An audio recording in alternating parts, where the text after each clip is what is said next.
자, 맛없는 주식 얘기 지금부터 좀 해보겠습니다. 아, 참 주식 투자하러 새로운 분들이 많이 유입이 됐는데 지금 이 주식 시장에서 너무 힘들어서 다 빠져나갈까봐 내가 그게 걱정됩니다. 맞아요. 전문가 두 분 모셨습니다. 박시동 평론가님 어서 오십시오. 네, 안녕하세요. 박시동입니다. 네, 안녕하세요. 박시동 평론가님은 주식 투자하세요? 그럼요. 그럼 박시동 평론가님은 지금 굉장히 고점에서 지금 많이 떨어지고 있는데 네. 고점에서 팔았어요? 아니면은 저희처럼 지옥을 경험하고 있어요? 아니 만약에 진짜 네. 여기서 팔았다라는 답이 나오면 이거 지금 상황이 좀 복잡하게 돌아갈 수가 있거든요. 네. 이거는 어쩔 수 없이 저희가 또 체벌할 수밖에 없는 상황입니다. 사실인데 뭐 여러 유튜브나 아무튼 뭐 경제 관련해서 뭐 정보를 전달하는 것 중에서도 가끔 그런 데가 있어요.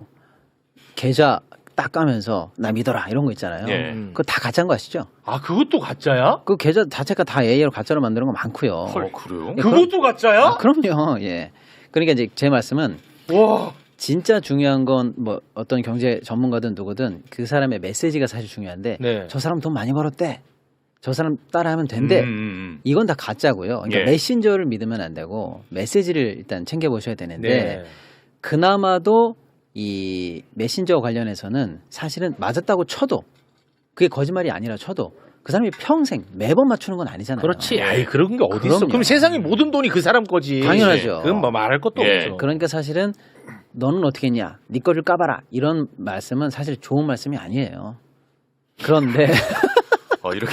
일단 그렇게 해놓고 피해가? 해놓고 그렇게 피해가? 다만 근데 제가 이제 어제부터 사실은 엊그제 한 이틀 전에 이제 사실은 좀 비슷한 얘기를 하긴 했어요. 처음으로 방송에서.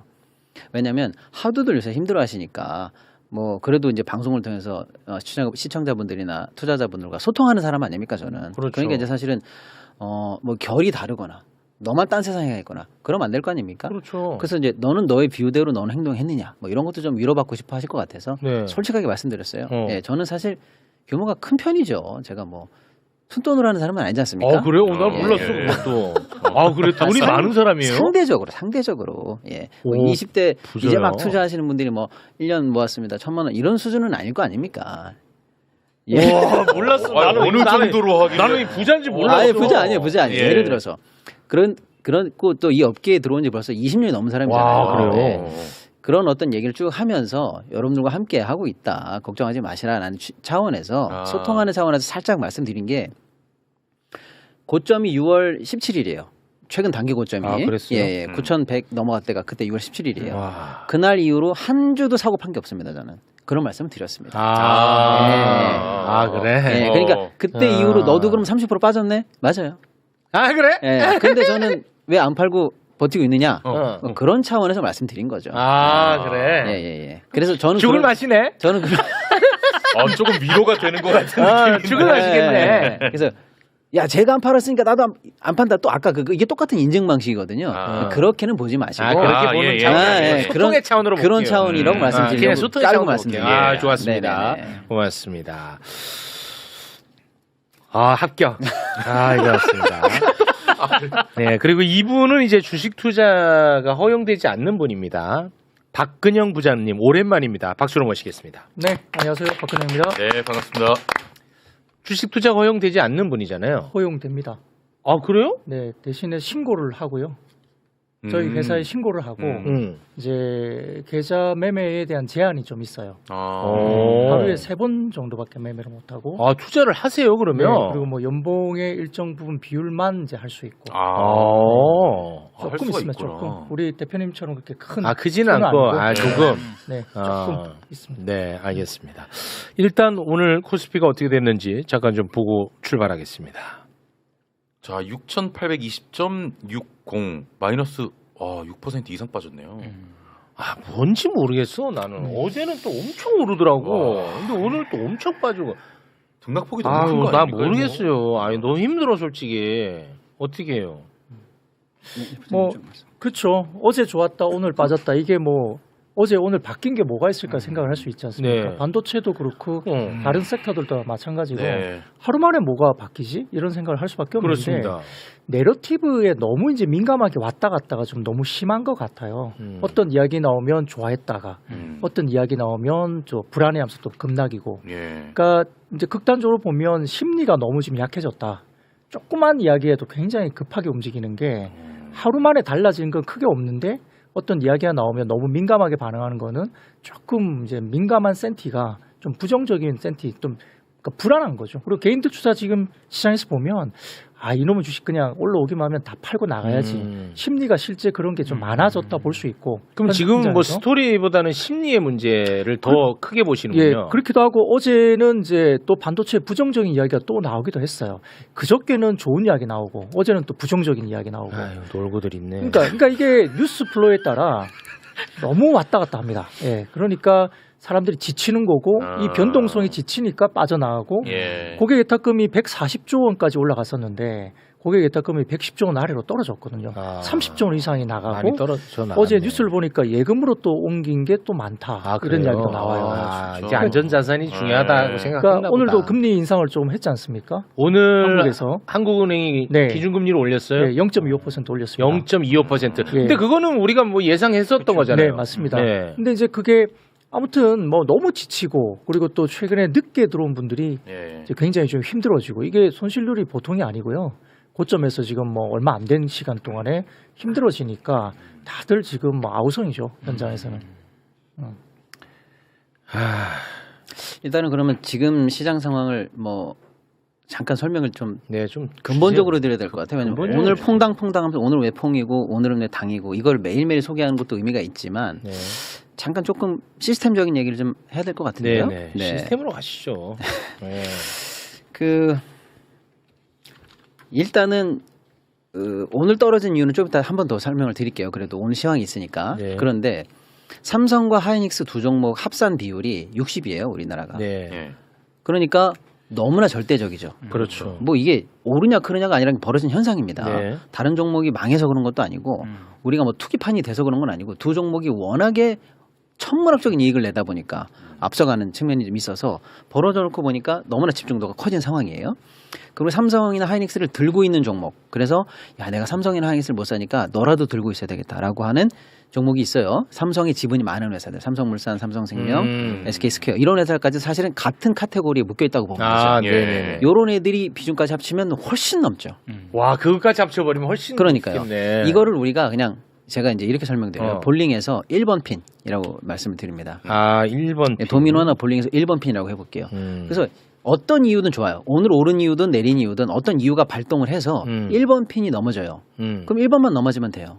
그렇지. 2, 3번은 각자 호재든 악재든 잘 살면 돼요. 합리적으로. 네. 근데 1번이 넘어지면 지금 우리 시장은 무조건 2, 3번이 같이 넘어집니다. 아. 1번 뒤에 이렇게 있기 때문에 넘어지면 두 개가 같이 쓰러져요. 아, 이게 뭐냐면 ETF입니다. ETF. ETF예요. ETF 우리가 많이 소개해드렸습니다만 과일 바구니라고 말씀드렸잖아요. 예. 그래서 심지어는 하이닉스가 오늘 떨어졌다. 그럼 삼성은 나하고 무슨 상관이야? 나는 괜찮아. 이럴 수 있잖아요. 예를 들어서. 근데 ETF에서 삼성 하이닉스 비중이 너무 높다 보니까 ETF는 삼성 하이닉스가 떨어진 만큼 그 전체 비중 내에서 얘네들이 차지하는 수익률만큼을 또 같이 움직여야 되거든요. 그러니까 그 과일 바구니에 있는 나머지 애들도 덩달아 팔려요. 같은 비중과 같은 네. 수익률로. 그러니까 나는 아무 문제가 없는데 1번 핀인 삼성이나 하이닉스 중에 하나만 넘어져도 나머지 과일 바구니 안에 있는 애들이 무차별적으로 빠져요. 무차별. 같은 비율로. 예. 그러니까 2, 3번이 같이 넘어지는 게 시스템이 된 겁니다. 그런데 거기까지만 해도 억울한 애들이 많은데 그러니까 왜냐하면 여러분이 갖고 계신 종목상 한번 열어보세요. 오늘 올라간대 그러면 너까지 올라가라고 하는 것까지 상관없이 전부 다 빨간불입니다. 오늘 빠진데 그럼 보세요. 얘까지 빠질 이유가 뭐가 있나 했으면 전부 다 파란색이에요. 다 파란색이에요. 이게 바로 그 2, 3번 핀이 같이 넘어지는 겁니다. 아. 무차별성이라고 할게요. ETF 무차별성. 예. 자, 그런데 여기 이제 우리가 한 번 더 들어가면 레버리지 ETF 아시죠? 곱하기 네, 2자리. 네. 지금의 그게 문제죠. 들어온 이유로는 이제 2, 3번이 넘어지면 마지막에 레버리지가 넘어지면서 레버리지는 곱하기 2씩 증폭을 시켜요. 그러니까 2, 3 뒤에 뭐예요? 4, 5, 6, 7, 8까지 넘어지죠. 2의 제곱으로 넘어지는 거. 1 넘으니까 2, 2 넘으니까 4. 그래가지고 곱하기 2의 효과로 우리 시장에 다시 되돌림 증폭기가 작용돼요. 네. 여기까지는 시스템이에요. 그러니까 예를 들어서 뭐 트럼프가 뭐라고 했대. 미국이 무슨 일이 났대. 그럼 일본 얼마나 빠졌어? 대만 얼마나 빠졌어? 그럼 1, 2. 근데 우리는 8 이렇게 빠지잖아요. 네. 이게 무차별적으로 빠졌으니까 지수를 다시 한번 떨어뜨리고 아하. 무차별성 곱하기 2가 되니까 8씩 빠지는 거예요. 이게 지금 시스템이거든요. 자, 그렇기 때문에 사실은 오늘 왜 빠졌어요를 말하는 건 시스템을 빼놓고는 얘기가 안 돼요. 그러면 이제 다시 거꾸로 올라가서 1번 핀이 세워지면 2, 3이 같이 일어나요. 2, 3이 일어나면 4, 5, 6, 7, 8이 같이 일어나요. 예. 그러니까 8%씩 올라가는 날도 있고 10%씩 떨어지는 날도 있는 거예요. 맞아요. 전부 다. 네. 그러니까 이제 핵심은 이제 1, 2번 핀이 넘어지느냐 안 넘어지느냐가 시장 전체의 오늘 움직임을 좌우하게 되는 거죠. 네. 그러니까 어떤 이유로 1, 2번 핀이 넘어지든지 말든지 간에 또 어떤 이유로 그걸 세워내기만 하면 된다. 지금 현재 이런 상황이에요. 네. 그러면 때려 죽여도 1, 2번을 세우면 되는 거 아니야? 그렇지. 그런데 이제 1, 2번 중에서 지금 2번에 뭔 일이 났어요. 하이닉스. 뭔 일 났어? ADR이 상장이 됐잖아요. 그거 좋다며 또. 아니요, 그러니까 이제 그거 관련해서 이제 함수가 조금 복잡해졌다는 걸 이제 좀 말을 해야 될 상황인 것 같아요. 뭐냐면 처음에는 좀 단순했죠. 예를 들어서 국내에 있는 ADR은 아니 국내에 있는 SK 하이닉스 주식은 뭐 예를 들어 이 정도 평가 받는데 같은 주식이거든요. ADR은 네. 주식 맡기고 보관증 받는 거니까 그냥 주식이라고 해도 돼요. 미국에 있는 건 왜 이거보다 2배, 3배야? 그러니까 항상 이런 게 이제 우리 불만이었는데 근데 진짜 같은 주식이 미국에 가니까 한국 주식은 늘 미국보다 저평가되는데 똑같은 게 미국에 있는 거잖아요. 그럼 걔가 이렇게 높게 평가받으면 당연히 본주랑 미국에 있는 주식이랑 키 맞추기를 하면서 견인될 거야. 견인하겠지. 요거까지는 우리가 긍정적으로 전망을 했는데 네. 요 최근에 어떤 일이 생겼냐면 우리나라 본주가 반도체 펀더멘탈로만 움직이지 않잖아요. 방금 말씀드렸죠. ETF 움직여, 레버리지 움직이고 하니까 앉은 자리에서 하이닉스가 엊그제는 15%가 빠졌어요. 말이 안 되지 않습니까? 장사 잘하고 있고. 그렇습니다. 아무 문제 없는 회사가 하루쯤에 왜 15% 빠져요? 말이 안 되는 일 한국에서 본주에서 딱 벌어져요. 그럼 미국에 있는 ADR이 거꾸로 한국에서 뭔 일 났냐? 이제 이게 역으로 이제 상호 관계가 밀접하게 연결이 되는데 네. 방금 말씀드린 레버리지도 어떻게 보면 파생 효과거든요. 네. 근데 미국에 있는 ADR에 어제부터 옵션 거래가 시작됐습니다. 이제 얘가 파생 밭으로 뛰어들었어요. 그리고 얘를 상대로 한 레버리지가 시작됐습니다. 레버리지 ETF가 곱하기 2짜리가 미국에서도. 그러니까 미국 애들도 1차 함수 더하기 빼기 구구단 하다가 2차 함수, 3차 함수 미분이 들어온 거예요. 미국에 있는 게. 우리 것도 현재 미분 상황이잖아요. 아까 얘기한 시스템이 굉장히 복잡하잖아요. 네. 그러니까 양쪽 다 편안하게 너 얼마 나 얼마 이렇게 키 맞추기만 하면 될 듯 이 정도의 함수였는데 나는 나대로 미분을 풀어야 되는 신사가 됐고 쟤는 제대로 미분을 풀어야 되는 신사가 됐고 그럼 너랑 나랑 서로 견주려면 맞추려면 이제 미분과 미분이 맞붙어야 되는 도대체 16차 함수를 풀어야 되는 상황인 거냐?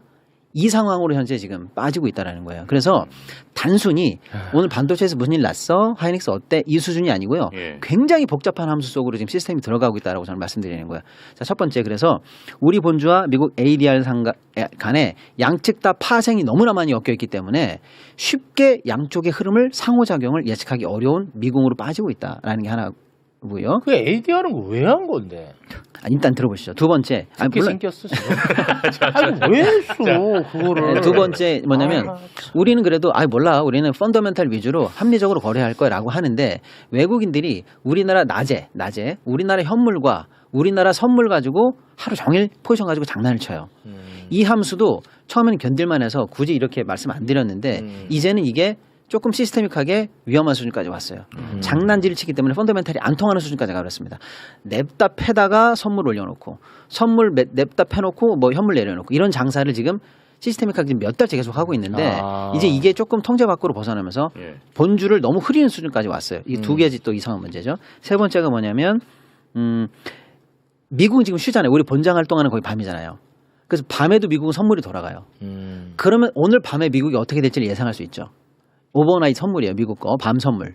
그게 우리 실시간 낮에 확인될 수 있잖아요. 그러니까 우리는 우리 거 하기도 바쁘고 ADR 어제 밤새 있었던 거 소화하기도 바쁘고 지금 우리 장에서 활동하고 있는 미국 선물 외국인 선물 보는 것도 바빠 죽겠는데 미국에 있는 오늘 밤 선물을 예상하는 선물을 보고 지금 우리 시장을 맞춰야 되는 상황까지 함수가 또 바뀌었어요. 네. 말만 들어도 어렵죠. 어려워요. 근데 들어만 두시죠. 그다음에 네 번째가 뭐냐면 우리가 본장이 끝나고 나면 아침에 본장 시간 말고 아침에 넥스트가 열리고요. 프리가 열리고 네. 저녁에 애프터가 열리잖아요. 이 장이 지금 시간이 많이 길어지고 거래 대금이 많이 늘어났어요. 그런 생각해 보세요. 아까 우리가 본 함수를 풀었다. 선물도 봤다. 그리고 미국의 나이트 선물까지 봤다. 그런데 지금 우리 애프터 장이 열려 있어요. 그럼 여기서 내가 내일 조금이라도 차이를 보겠다 싶으면 지금 싸다. 그럼 지금 사죠. 그리고 내일 아침에 애프터에서 넥스트에서 이걸 팔 수가 있어요. 그러니까 넥스트 아침 저녁으로 또 다른 공식이 하나 만들어진 거예요. 말만 들어도 복잡한 이 네 가지 변수가 지금 시스테믹하게 다 작용을 하고 있어요.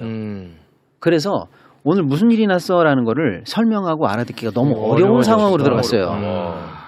지금 뭐 한 16차 방정식까지 되고 바로 그 얘기입니다. 네, 너무 복잡하죠. 변수가 너무 많아. 너무 복잡해요. 그런데 우리 많은 개인들은 그 많은 함수를 다 맞출 수 없는 게 확실한데 그러면 오히려 이 특정 종목에 대한 비중을 좀 낮추고 또 다른 호재들로 볼 수 있게 순환매가 좀 돌고 시장의 변동성이 좀 줄고 시장이 좀 쿨링이 되는 쪽으로 가야 되는데 그걸 맞출 수 있다고 생각한 레버리지 ETF의 거래량이 집중되고 있어요. 그래서 네. 모든 일간 거래 종목의 거래량 중에 그게 항상 1부터 탑이 다 레버리지예요. 아, 그래. 심지어 어떤 레버리지는요. 어저께는 제가 보니까 떨어진다. 하이닉스 떨어진다에만 배팅하는 200 곱하기 그 레버리지 하루 거래량이 5조예요. 근데 어제 그것도 한국에 있는 상품이에요. 우리 거. 하이닉스 떨어지는 거 곱하기 2짜리가 어제 한 종목. 그러니까 그게 하나가 5조를 거래했는데 코스닥 전체가 6조 거래됐어요. 얼마나 과도하게 몰렸는지 아시겠죠? 예.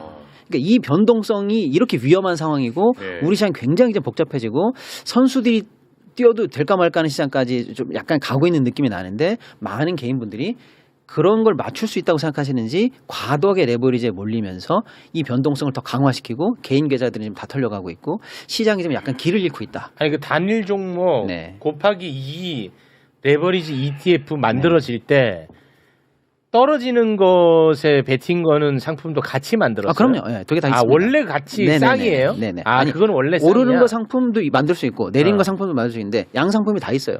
원래? 예. 하나만 만드는 경우는 없어? 아니, 그러니까 다 각각 다른 상품이라니까요.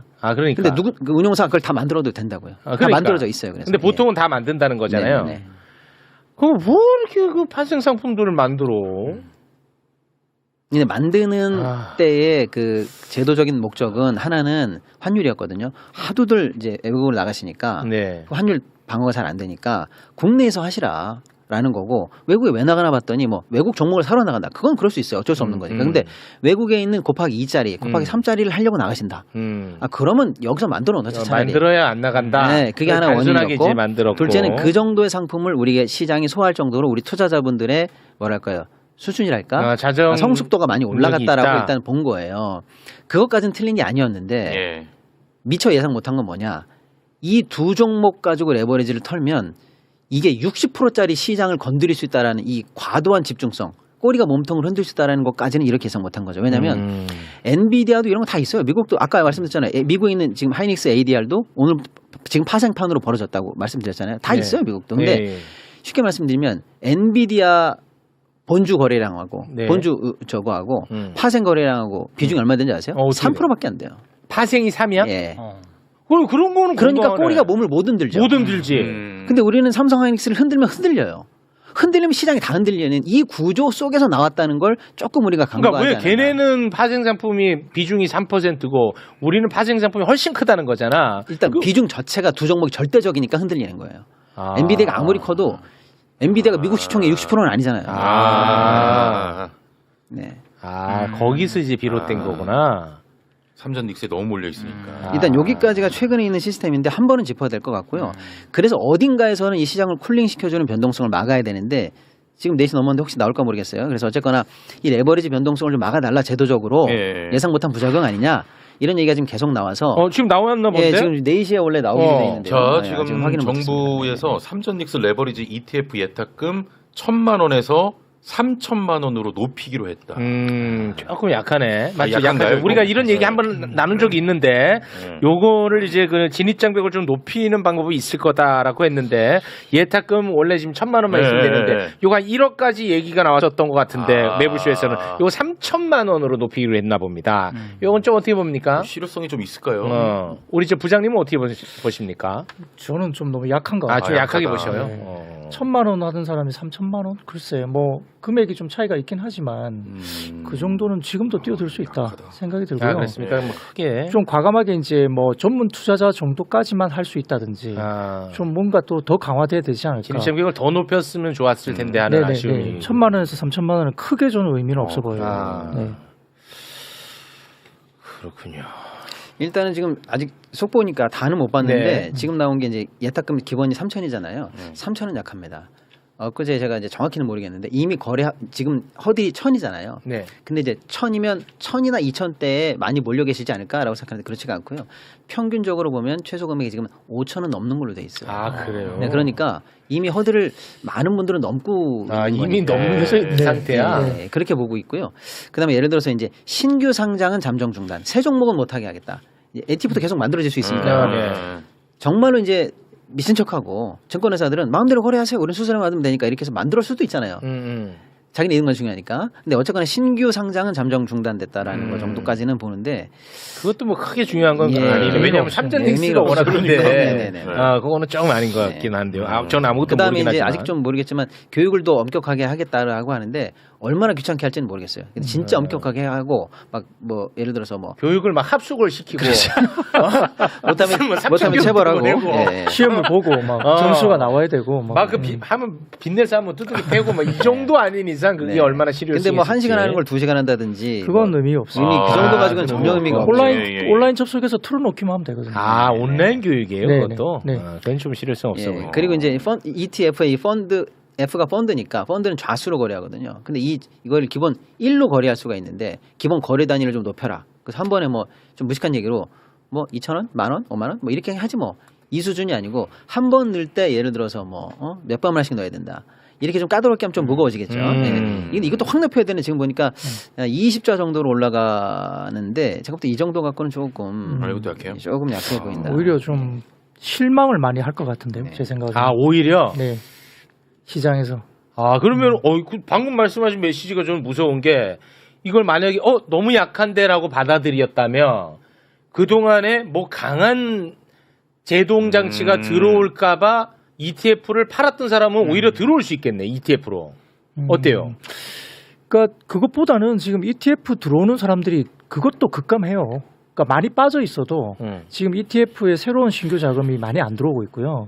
기존 있는 것도 이제 손실이 나기 시작했고 다행인 것은 ETF 거래 대금이 전체 시장의 50% 넘게 ETF가 전체 하루 거래량의 거래 대금이 50% 넘었었거든요. 네네. 근데 어제자 기준을 보면 한 22%로 많이 ETF 떨어졌네. 거래 대금이 그건 좀 비중이 다행이네. 좀 줄었어요. 손실도 나기도 했고 신규 금액이 별로 안 들어오는 거예요. 많이 빠져 그래요? 있어도 있는 것도 나가고 그러니까 예탁금도 빠지고 ETF도 지금 이제 아주 그냥 염증이 생기는 거죠. 이쪽에서 너무 터지니까.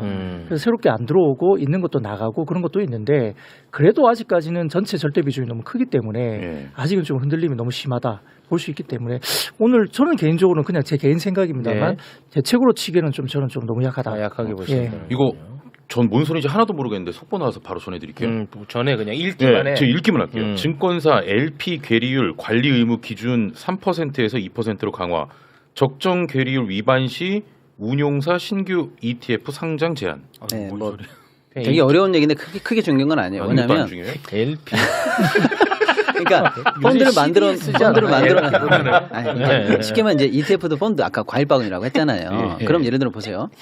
과일 바구니 안에 이 양파 껍질차하고 뭐 결명자차, 호박차 이 두 개가 있잖아요. 그럼 요거가 1,000원, 요거가 1,000원이면 과일 바구니는 얼마가 돼야 정상이에요? 2,000원. 2,000원이거나 뭐 바구니 가격 더해가지고 2,100원 정도 되면 정상이잖아요. 네.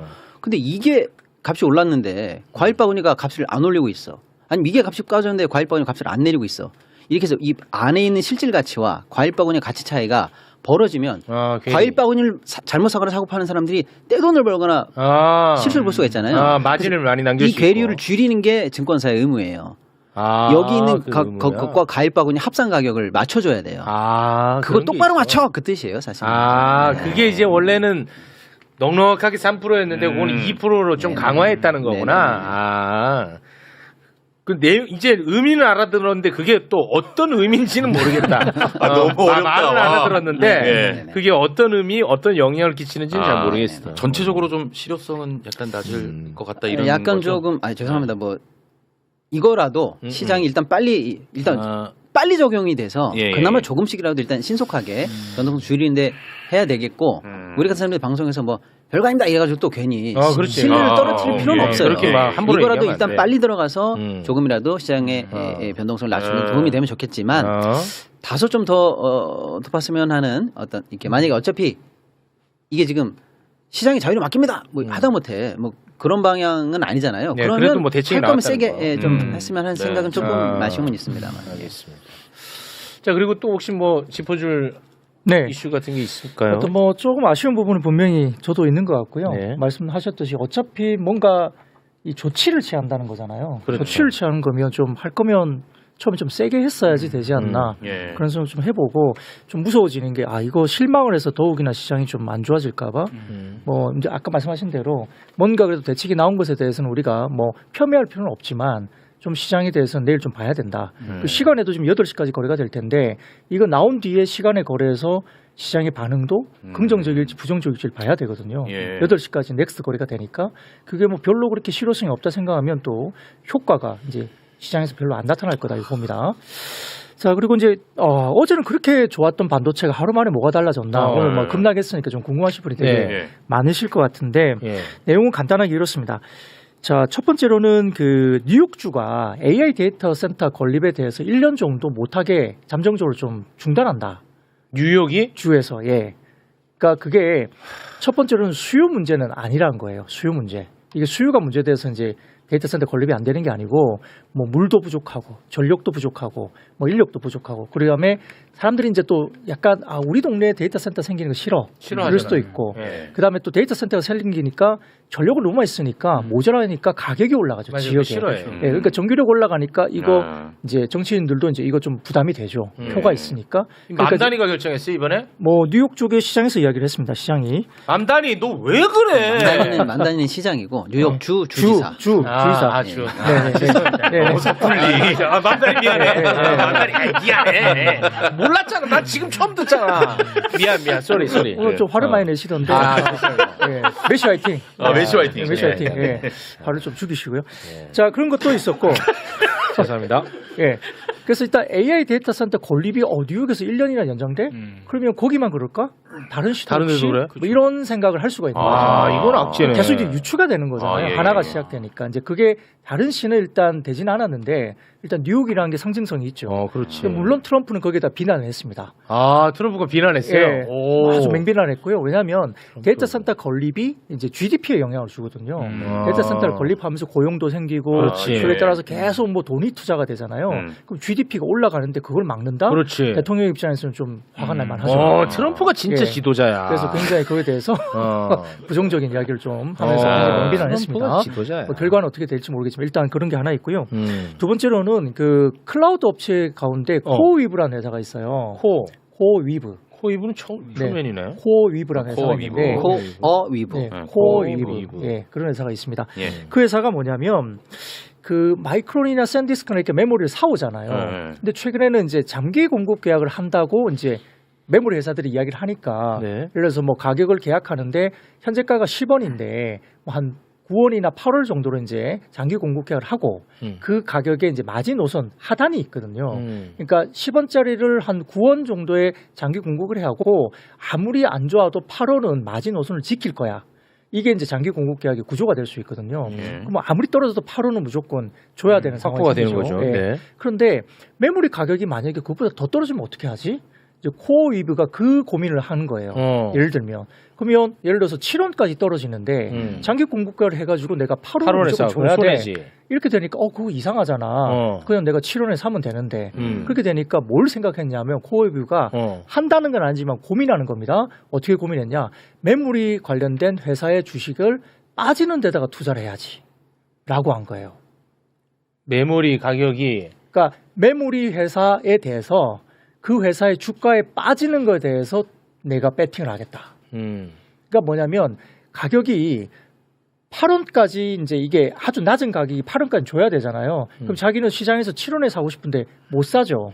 그러면 이제 비싸게 사는 거잖아요. 그렇죠. 그게 이제 본인은 손해라고 생각하는 손해잖아. 거죠. 예. 그러니까 그 메모리를 파는 회사에 대해서 메모리 가격이 빠지면 이 회사도 주가가 빠질 거니까 그 주가가 빠지는 거에 대해서 내가 배팅을 하겠다. 그걸 해지 한다고 그러는데 네네. 그런 식의 아이디어를 고민하고 있다가 나온 거죠. 그러니까 메모리 가격을 빠지는 거에 배팅을 한다고 생각하는 거예요, 사람들은. 그럼 그 회사들 주가가 빠질 걸로 생각하는 거죠. 그렇지. 10원 하던 게 7원까지 떨어지면 메모리 회사가 주가가 떨어질 거야. 이 생각을 가지고 내가 이 계약에 대한 것은 건드리지 못하는데 그 메모리를 나한테 팔고 있는 회사에 대해서 주가를 떨어지는 거에 배팅을 하겠다. 음. 그런 생각을 하고 아. 그걸 고민하고 있다라는 이제 예. 뉴스가 나온 거죠. 아니 그 지들이 그냥 자기들도 예상해서 그냥 고민하는 건데 네. 그게 무슨 뭐 악재인지 호재인지가 그게 성격 규정이 되는 거예요? 그러니까 그게 이제 심리가 굉장히 취약해졌기 때문에 그런 이야기가 나오니까 그러면 다른 아. 회사들도 또 그런 식으로 가나?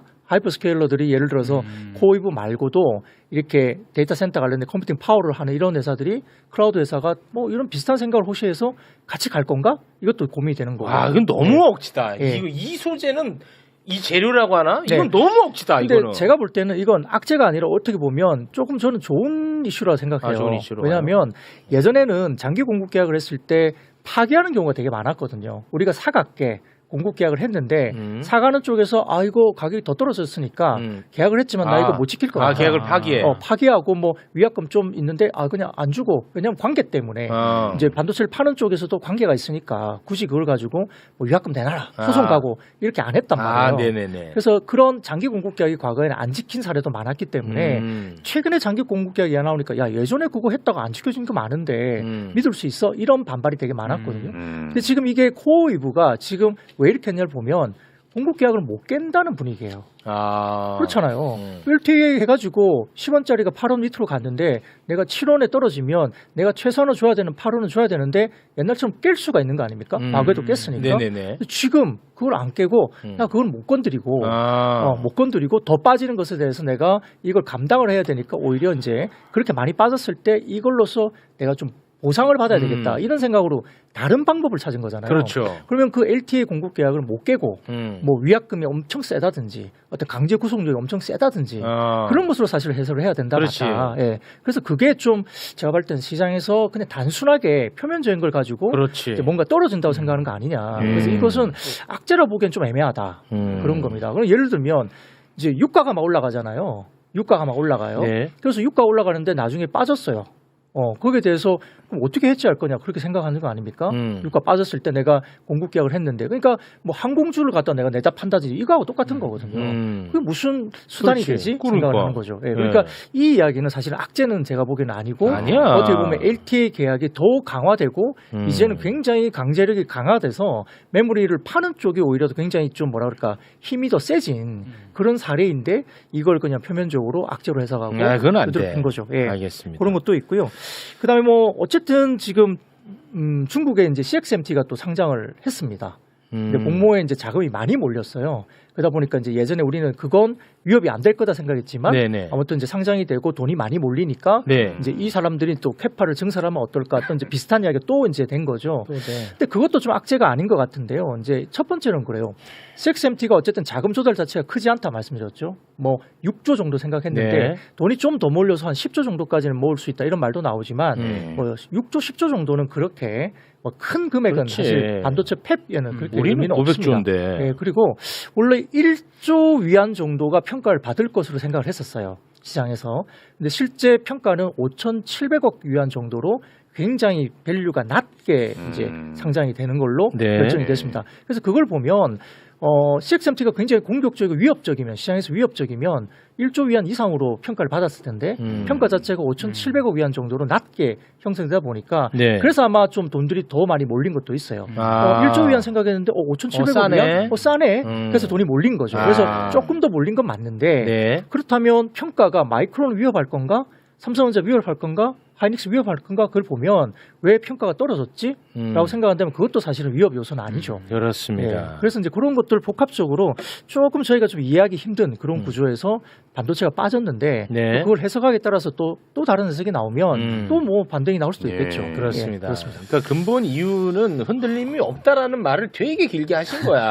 그러니까 이제 그렇죠. 오늘 있었던 이슈를 잘 부장님 설명해 주신 거고 이 이슈를 이제 둘로 쪼개 볼게요. 쉽게 말씀드리면 야 반도체 이상 없잖아 라는 쪽 소재가 있고 네.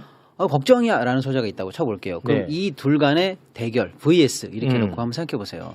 반도체 이상 없어 라고 하는 게 뭐냐면 ASML이라고 하는 반도체 만드는데 가장 중요한 최첨단 노광 장비를 만드는 회사가 있어요. 네덜란드 회사. 네덜란드 그 예, 윤석열이 유명- 갔던 바로 그 곳입니다. 회사입니다. 네. 걔네들은 한 대에 막 수천억에서 조짜리 이 기계를 만들어요. 그걸 누가 사요? 삼성, 하이닉스, TSMC, 인텔 뭐 이 정도만 삽니다. 지금 중국에 안 팔고 있으니까요. 그럼 얘네들이 계속 흑자를 내고 앞으로 흑자를 더 낸다는 건 뭐예요? 얘네들 기계를 받아서 반도체를 만드는 회사들이 계속 지금 장비가 필요하다는 뜻이잖아요. 그렇죠. 얘네들이 어저께 실적 발표를 했는데 어마어마한 어닝 서프라이즈가 나왔고 앞으로 캐파를 더 늘려야 되고 지금 뭐 난리다 이런 식으로 좋은 얘기를 했죠. 예.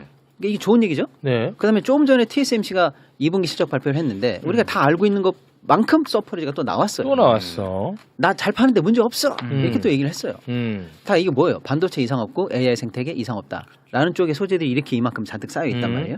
근데 반대쪽으로 해석할 수 있는 게 아까 이제 부장님 설명해 주신 것처럼 가만있어 보자. 중국에 있는 메모리 애들이 상장을 하는데 이번에 돈 얼마나 땡기나 봤더니 한 6조 땡긴대. 야 그거 가지고 뭐 공장이라도 짓겠어. 이렇게 우리가 좀 우습게 봤는데 오늘 뚜껑을 열어보니까 한 12조까지 한 2배 정도 더 땡기네. 12조 땡겼어. 그게 뭐 그렇게 대단한 위협이에요? 근데 아무튼 이제 그래서 아이고 가만있어 봐. 돈이 좀 많이 몰리네. 얘네가 6조 갖고 있을 때는 아무것도 못 한다고 그러다가 12조 갖고 있으면 갑자기 뭐 반도체 황제가 돼요? 그게 아닌데 시장은 아무튼 그걸 부정적으로 해석한 거예요. 흥행이 되고 돈을 좀 더 많이 땡겼네. 이걸 이제 보고 그다음에 중장기적으로 한참 있다가 얘네들이 지금 세계 시장 캐파가 한 7 정도 되는데 이게 다 완성되고 나서 나중에 많이 물량을 팔게 되면 한 11%까지 올라갈지도 몰라. 뭐 이런 걱정을 지금 하는 거예요. 이번에 상장하면서. 너무 땡겨서 한다. 이게 이제 안 좋은 뉴스 쪽이 또 하나가 있는 거고.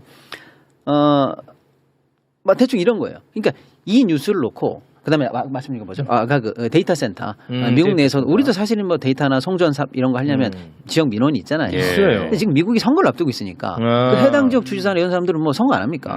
우리 지역 못합니다. 민도가 높으면 못한다고. 그럴 수도 있잖아요. 근데 결국에는 그런 걸 다 뚫고 가겠죠. 그렇지. 데이터 센터를 안 하면 지금 죽는 거거든요. 죽는 거야 예. 미국이. 그러니까 그 민원을 피해서 밖으로 나가든 뭐 전기를 우리 감당하겠다 하든 뭔 뚫고 나가겠지만 그렇겠죠. 다소간의 민원의 허들을 만날 수는 있겠죠. 다 아는 얘기입니다.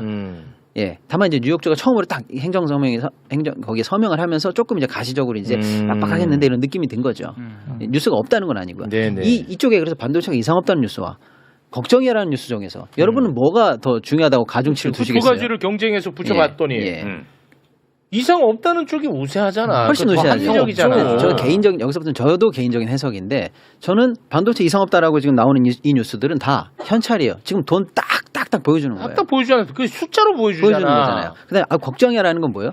어음 정도 될까? 한 3년 있다 돌아올 어음 우리 막을 수 있겠어? 약간 이런 걱정이에요. 그렇지. 그리고 방금 부장님 말씀 주신 거 뭐죠 그 회사? 코어웨이브도 코어웨이브도 사실은 자기네들이 하이 레벨로 구속력 있는 계약을 맺어놓은 거잖아요. 네. 그럼 걔네들이 바본가? 야 그러다가 만약에 시장가가 훨씬 올라가면 우린 잘한 거다 이렇게 얘기하겠죠. 그렇지. 근데 만약에 내려가면 생돈 쓴 거잖아. 이땐 돈 좀 아까우니까 이거 어떻게 만회할 거야?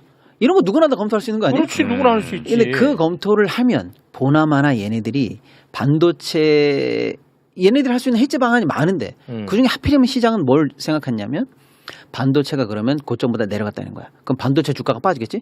안 빠질 수도 있잖아요. 양이 늘 수도 있으니까. 여기서부터 인과관계 하나가 점프된 거예요, 사실. 그렇지. 그렇죠? 그것도 안 맞아. 그러니까 반도체 주가는 내려갈 거야. 내려가는 데에다 배팅, 숏 치고 나면은 그 손실을 만회할 수 있을 거야. 얼마나 엉성한 논리입니까? 엉성해. 그렇게 해서 만약에 코어웨이브 재무 담당이 그걸 그런 식으로 자금을 집행했다. 살아남겠습니까? 근데 시장이 이 시나리오를 돌리고 반도체 고점인가 봐. 큰 회사들이 반도체 결국 떨어질 걸 이제 염두에 두면서 해지 방안을 돌리고 있대. 너무 억지야. 예. 이런 식으로 지금 뉴스가 나눠지고 있는데 너무 억지야. 저 같은 사람은 개인적인 비유로는 이건 현찰이고 저건 너무 먼 어음이다 이렇게 얘기하지만 네. 시장이 어쨌거나 이런 뉴스를 고민스럽게 받아들이고 있다라는 투심 상황은 그것도 그거대로이니까 아니야라고 하면서 모든 사람들 다시 인식을 좀 바꾸게 되면 바로 내일 반등할 수도 있는 거고요.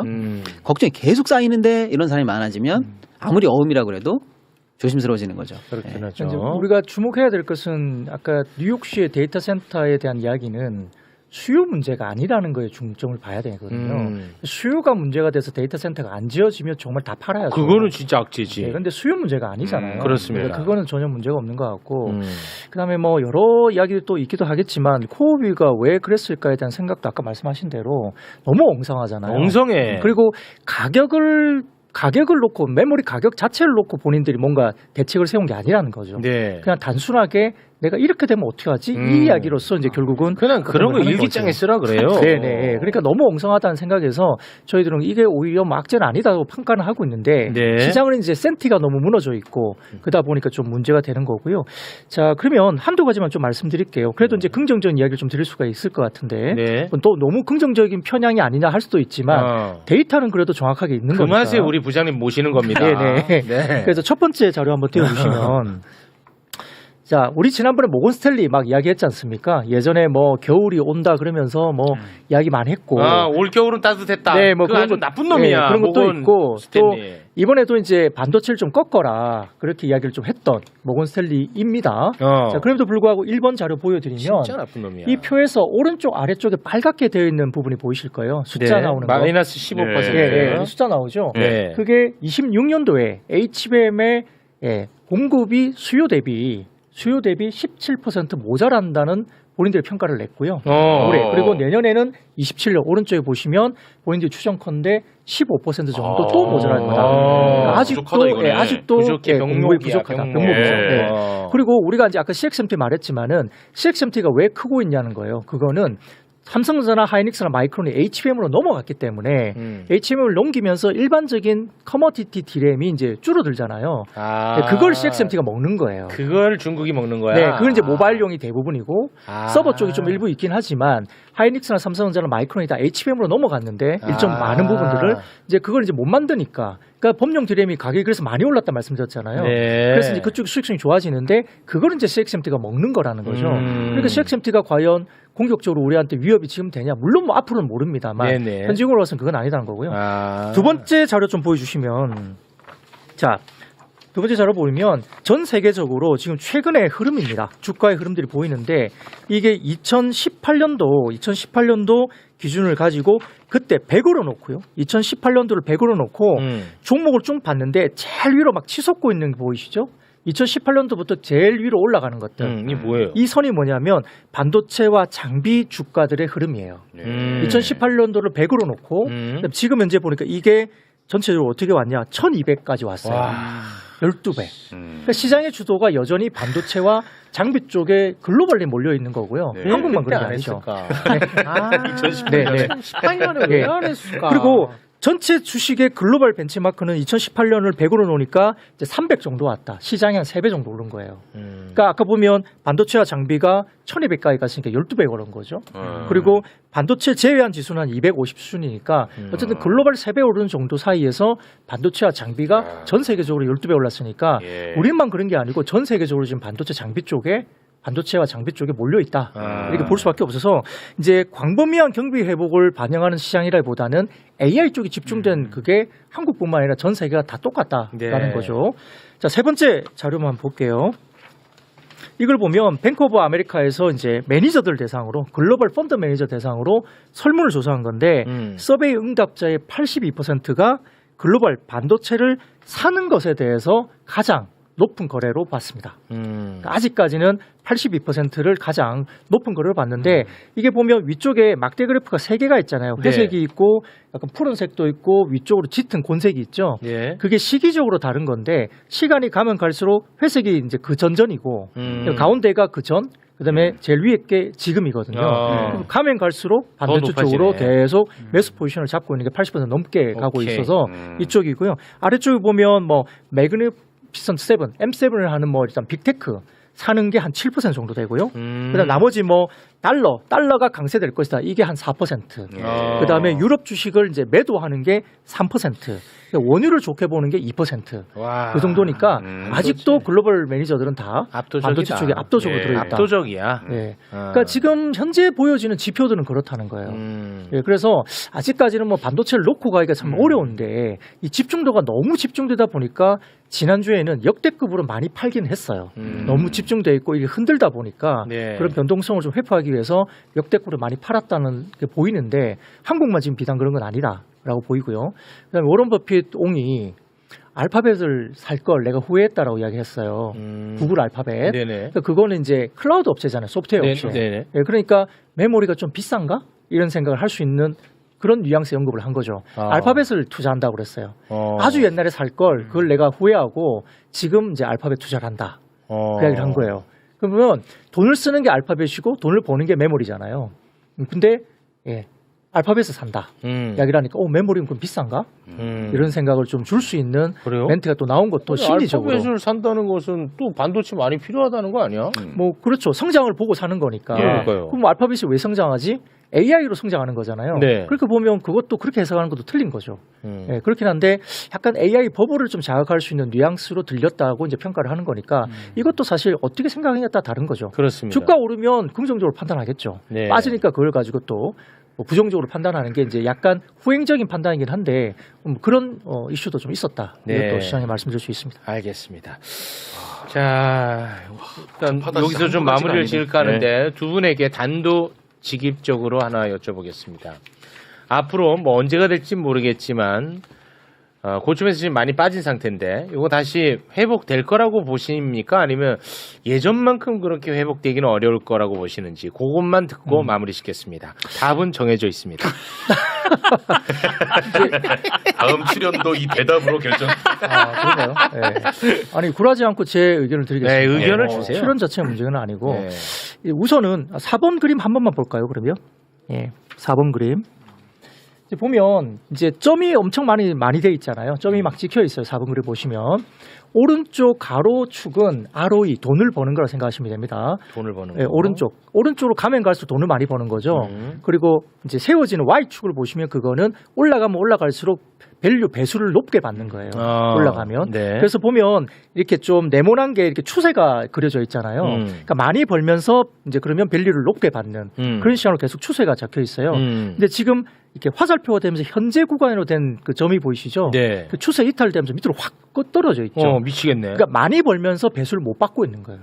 그 현재 그 구간이라는 거죠. 그럼 정상화되려면 일반적인 역사적인 추세로 들어가려면 지금보다는 배수가 높아져야 되고 그렇지. 지수는 올라가야 되는 게 정상적인 거죠. 네. 이 흐름으로 보면. 그럼 이 그래프가 우리에게 알려주는 것은 지금 현재 주가가 저평가돼 네, 있다는 절대 저평가 영역에 와 있다고 형성이 되는 거죠. 그렇지. 오케이 됐고. 아유, 예. 불안불안하다. 방송 출연과 전혀 상관없는. 예. 저는 지표로서 말씀드리는 거예요. 제가 무슨 뭐 주가가 저평가. 저평가돼 있다. 저평가. 무슨 말인지 알겠지? 네, 네, 네. 저평가. 제가 뭐 다음 주 월요일 나오려고 일부러 드린 아니, 자료로서. 네. 우리 박시동 평론가님. 네, 뭐 저도 큰 틀에서 전혀 문제 없다. 음.